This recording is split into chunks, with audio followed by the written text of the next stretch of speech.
High everyone, আমি Sampita. You are watching simply Sampita. কেমন আছো তোমরা সবাই? আশা করি সবাই খুব ভালো আছো।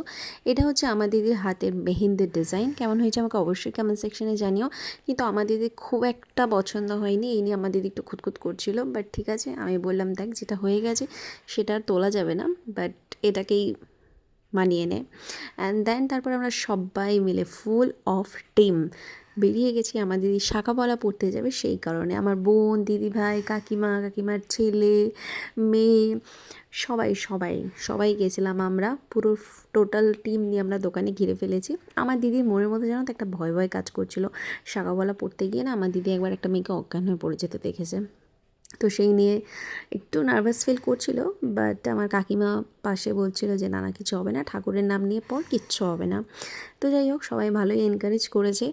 আর আমরা এত দলবল সব একসাথে গেছি না, রাস্তা দিয়ে না লোকজন আমাদের দিকে তাকিয়ে তাকিয়ে দেখছে যে এটা আবার কোথা থেকে এই গরুর পালগুলো এলো রে। যাই হোক, তারপর মহাদেবের দর্শন করে আশীর্বাদ নিয়ে আমরা ওখান থেকে বেরিয়ে আসি। এটা একটা পাশেই মন্দির ছিল। তো ভিডিওটা ভালো লাগলে লাইক করো, চ্যানেলটা সাবস্ক্রাইব করো। দেখা হবে নেক্সট ভিডিওতে। সবাই ভালো থেকো, সুস্থ থেকো। আরও ভিডিওর সাথে দেখা হচ্ছে। চ্যানেলটা সাবস্ক্রাইব করে